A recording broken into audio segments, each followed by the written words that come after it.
oilaviy tadbirkorlik dasturlariga berilgan 3 yillik faoliyat bilan shug'ullanishadi. Chorva faoliyati bor. Bolalar bilan ham yaxshi shug'ullanishadi.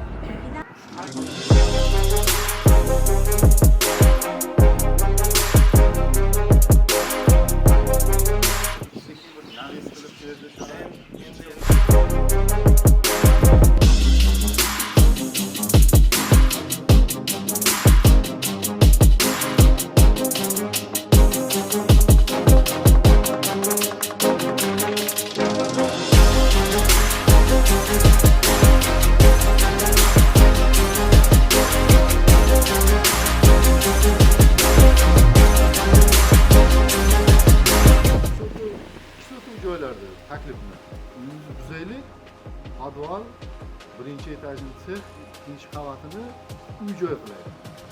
Tarifda bir kredit to'laydi, ipoteka 15 yilga.